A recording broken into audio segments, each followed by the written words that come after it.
Hey, I've recorded this webinar about traces a while ago and I was broadcasting it on my Facebook group and not everyone could watch it, so I'm placing it here.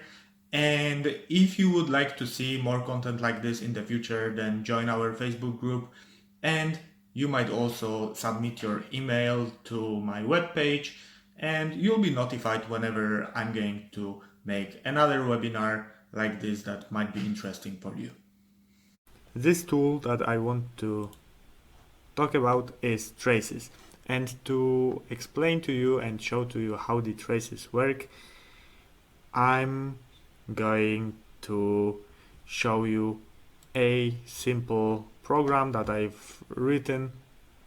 And what is this program doing? So I've created this X tag and it's a real, and I'm incrementing this tag by 0.001 in each PLC cycle, and then when it reaches 31.416 I'm resetting it to 0. So what this is doing, it's counting from 0 to 31.415 and then goes back to 0, and 31.416 is not here by accident, it's 10 times pi.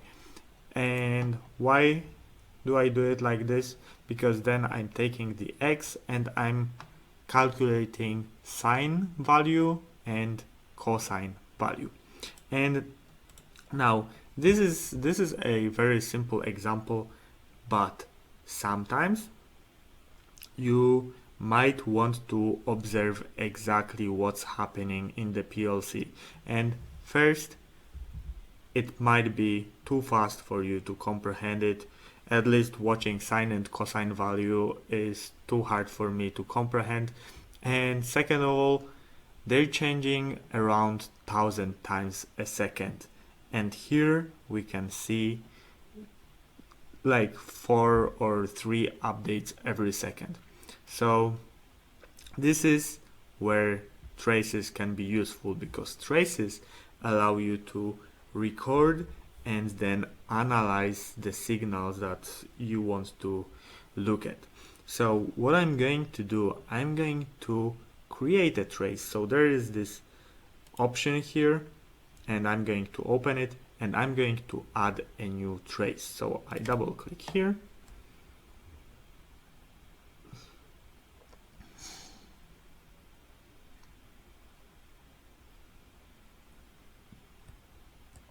I double click here and I want to change the name.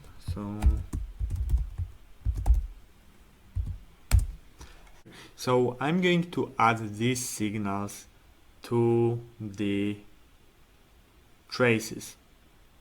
So I'm just clicking it, and just like almost everything in TI Portal, I just drag and drop X, then sine value, and then cosine value.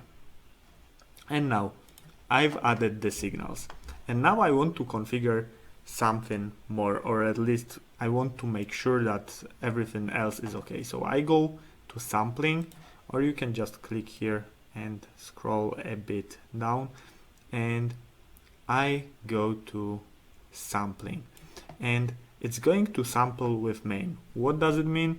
It's going to make a sample and save the values every single time when OB1 passes. And it's going to record every one cycle. You could change this setting. You could set, for example, that it's going to record every 2 cycles or every 5 cycles or every 10 cycles. But if you want to observe like every scan of the PLC, you have to leave it as 1 cycle.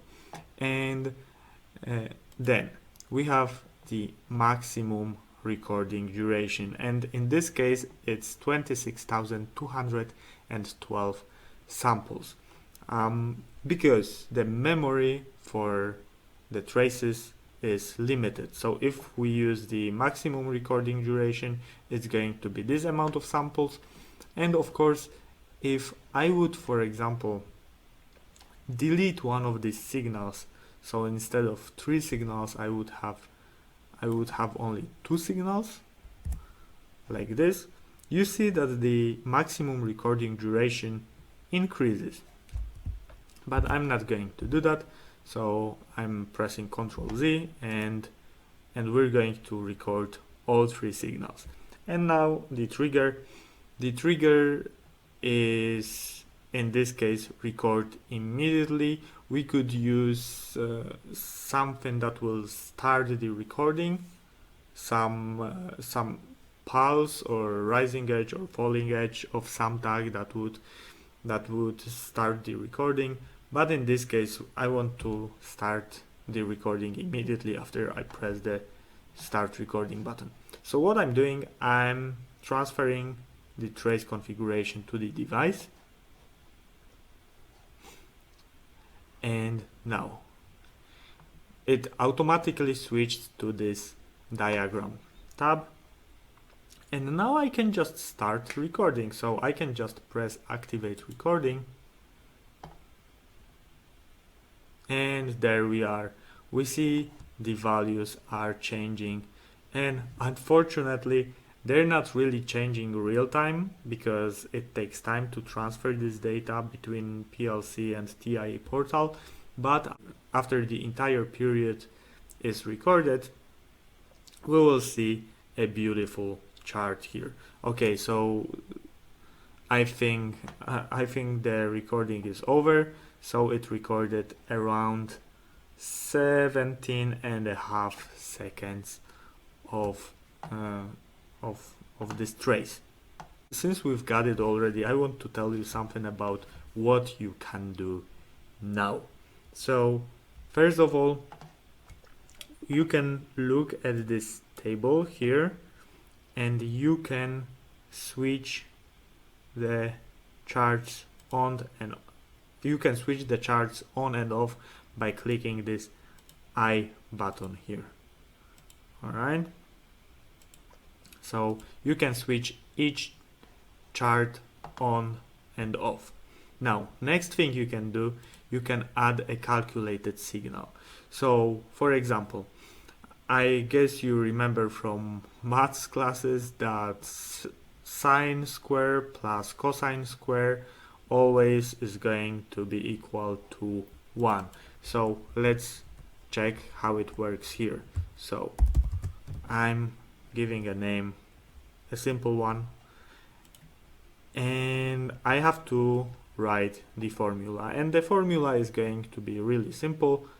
SQR stands for square, so square sine value plus square cosine value. I can show signal names instead of this $1 and $2. So I can validate the formula is valid, and okay.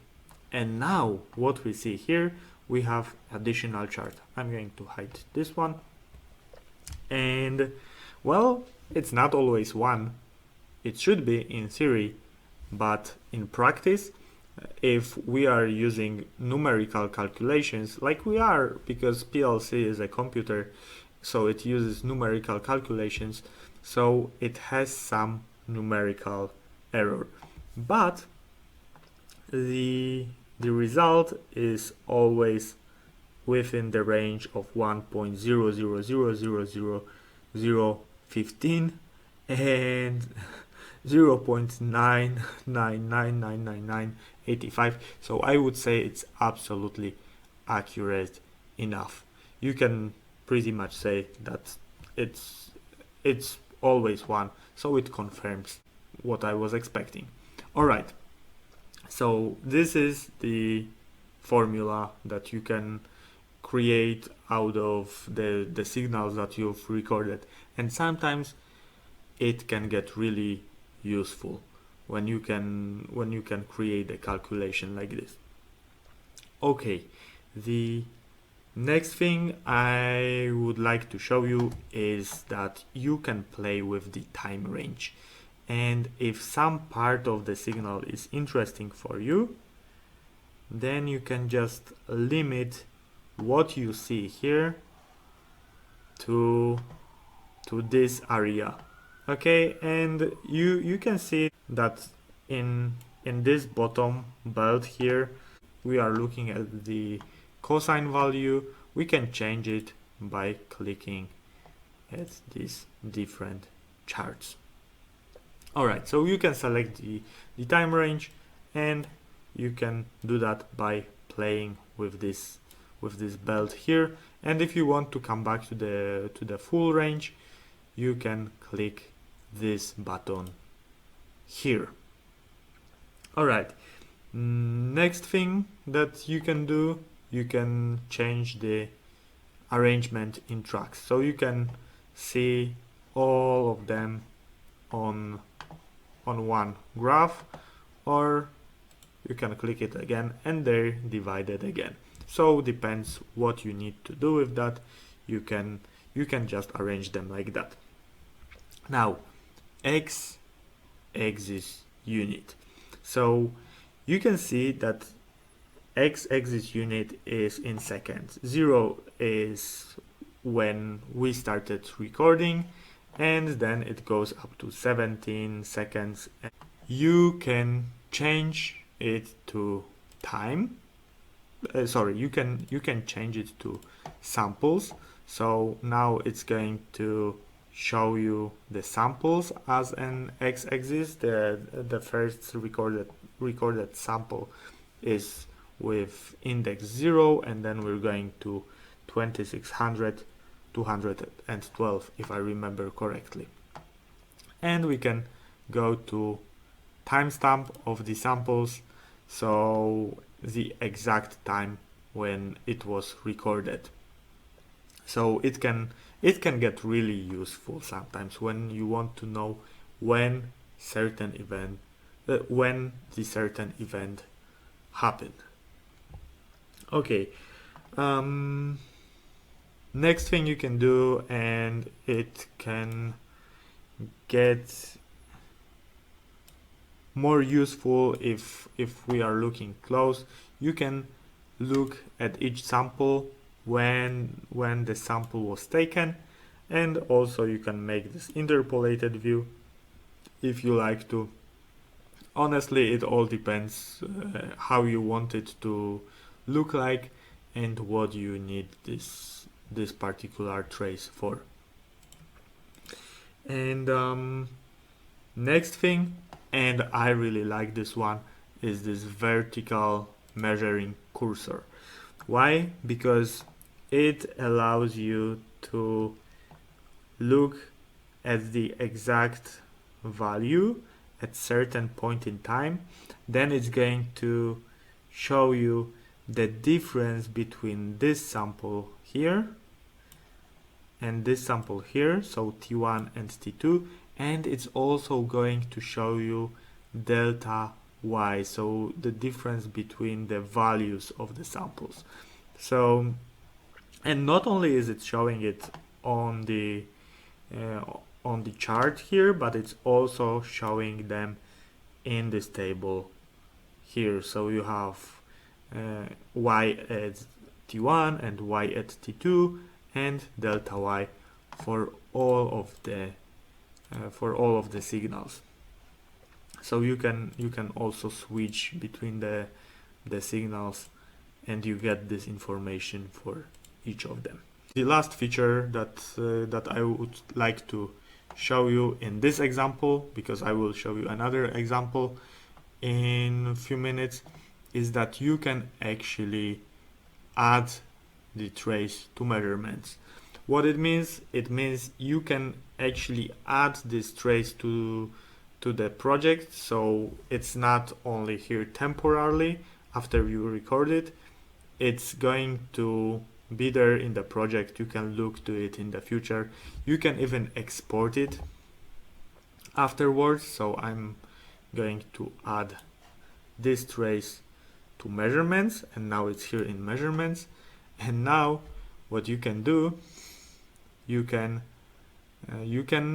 export the the measurement. You can export the measurements to a file. You can save it on your disk, and then you could import the measurements to the other project or wherever you need to. But anyway, you're keeping this trace, and you can keep it for the future and analyze it later. So I think it's a really nice feature. Alright, so that's enough for this example. I want to show you another example. So I have recorded this video on YouTube where I'm talking about blocks, and in this video I'm writing a block that is supposed to take a signal from a sensor and prepare it to be used in the program later on. What this block is supposed to do, it's taking the signal in, and what it does next, it filters it a little bit so that if there is something interrupting, like there is some noise, this noise should be eliminated. And I even say in this video that you should always test your code, even if you're 100% confident that it's going to work. And I didn't test that piece of code at that time, and then it happened that it doesn't work exactly like I want it to work. So the way I want it to work is I want it to filter if there comes a signal for a very short period of time. It probably means there was some dust in the air and it covered the sensor or something like this. Or when the sensor is actually detecting something and then signal disappears for a really short period of time, then the block should neglect it, and it should continue to show that the sensor is constantly detecting. So what I'm going to do, I'm going to create a new trace, and I'm going to observe how the output from this block behaves when the input changes in certain way. And of course, I'm using a physical input, and I have a little switch here, and I will be flipping this switch, and it's going to simulate the behavior of a sensor. And I've set quite a large time. It's 700 milliseconds. For a sensor, it's really a lot of time, but for the purpose of this experiment, it's a good amount of time. So I'm just going to add a new trace, and I'm going to call it trace sensor. And of course,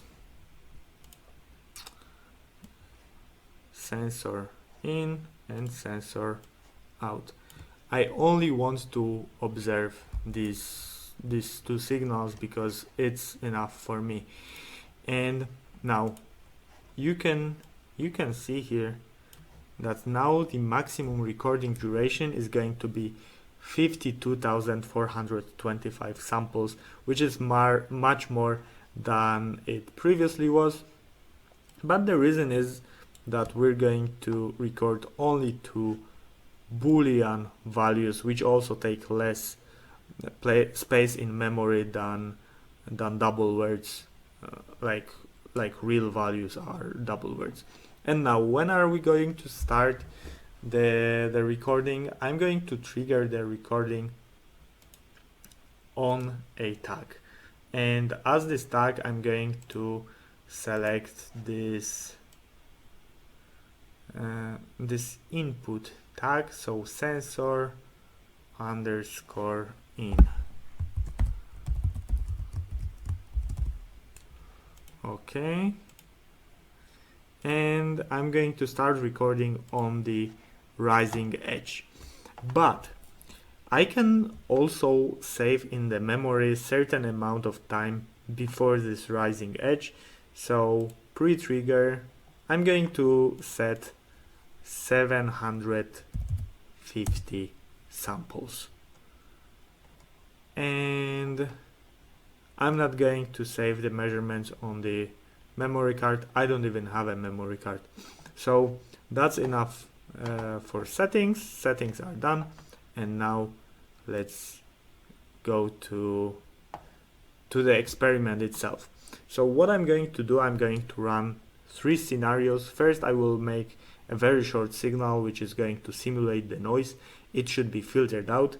Then I will simulate normal operation, so the input signal comes, it is there for a while, and then it goes away, so the sensor should behave properly without any problems there.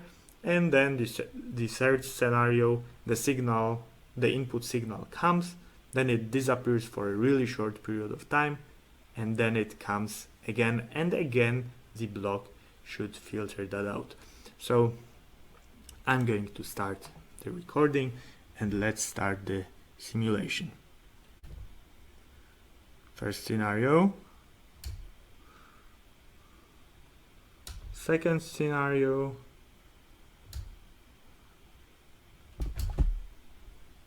and the third scenario, and now I'm stopping the recording, and let's see how the block behaved. Okay, so in the first scenario, when the noise was really short, the block filtered out the signal properly and it didn't react to the noise. So that's correct. The second scenario, when the input comes and then it goes, of course the block reacts with a delay, but this is proper reaction for this kind of block, and we have to be aware of that. And the delay, we should parameterize the block in a way that the delay will not affect the program in a bad way. And the third scenario, the signal comes, then it disappears for a really short period of time, but what the block does, it just follows whatever the input did, just with the delay, so it's not proper. So I figured out how to fix it very easily. So I just need to create one additional tag, and that's going to take a minute. So what I need to do, I need to move this here, and of course I need to change from T for temporary to S for static, and I need to add another bit here, so it's going to be T sensor of filter,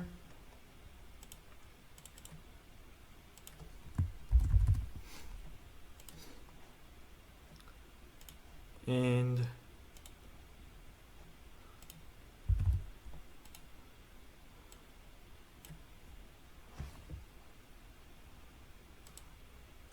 okay.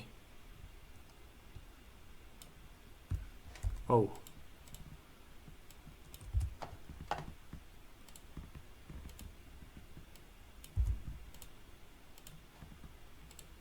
of course it's a relatively simple program, so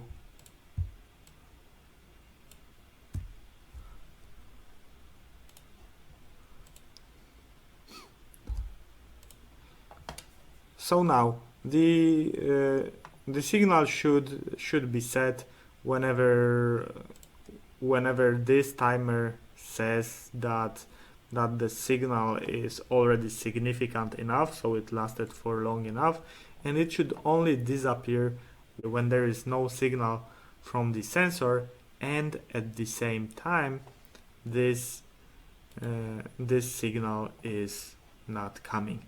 So now let's make a download to the PLC, and see if it's working properly.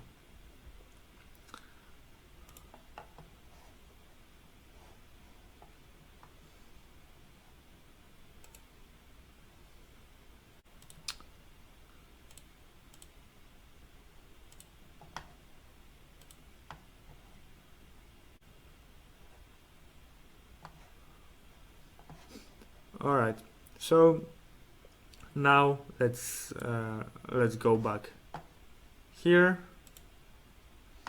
and try to record the same stuff again. So I'm going to run these 3 scenarios again and we'll see what's happening.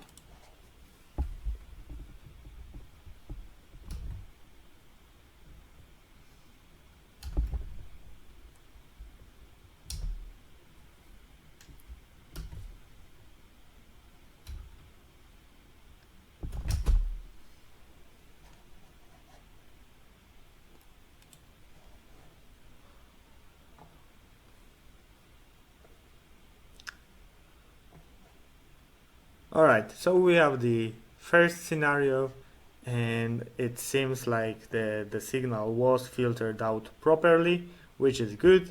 The second scenario, when there is no noise, it's working properly again.